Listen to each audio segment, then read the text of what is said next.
Já estou quase chegando no final, olha, fazendo ponto baixo, então em todos esses pontos. E aqui eu vou fazer o mesmo exercício. Eu preciso deixar sobrando aqui 10 pontos, ou seja, a mesma quantidade que eu pulei no início, né? Eu comecei pulando 10 pontos. Se você quiser deixar esse espaço menor, é sempre um número par. Você pode deixar 8, 6, 4 ou 12, 14, sempre número par, tá? Tanto no início quanto no final que dá certo. Eu deixei aqui uma sobrinha de fio só para fazer esse exercício mais fácil. 1, 2, 3, 4, 5, 6, 7, 8, 9, 10. Então aqui é o 10º ponto. Vou colocar um fiozinho para marcar. Você pode utilizar um marcador, um clipe, olha, mas a pontinha de fio aqui resolve também. Esse aqui é o 10º ponto, então eu posso fazer até o último ponto antes desse marcador improvisado. Então eu vou continuar fazendo ponto baixo até chegar ali onde eu marquei, que ficam sobrando os 10 pontos.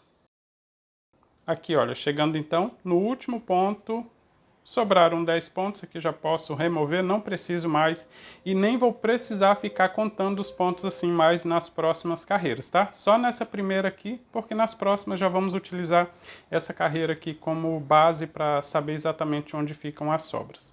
Aqui, olha, eu terminei então a primeira carreira com esse tom de verde e veja que aqui eu deixei a sobrinha de fio, aqui não precisa amarrar, vou só cortar. Ele já ficou preso aqui em todos esses pontos baixos e já faço o acabamento dessa ponta de fio. Essas outras eu vou ensinar um pouco mais à frente. Aqui, olha, terminando a carreira, eu vou virar o trabalho, todas as próximas etapas, tá? É sempre do mesmo jeito. Veja que eu comecei a segunda etapa e eu sempre vou repetir isso aqui ao longo da largura do tapete. Então, terminei o último ponto, vou trazer esse fio para frente e virar o trabalho deixando ele na parte de baixo.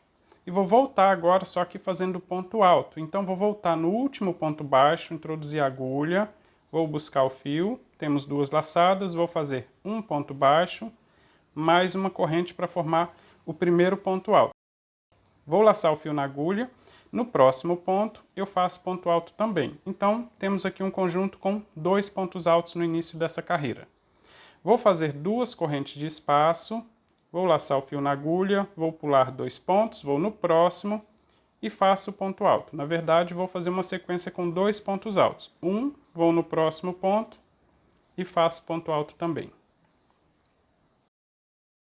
2 correntes e vou seguir repetindo. Olha, pulo 2 pontos e faço sequência com 2 pontos altos.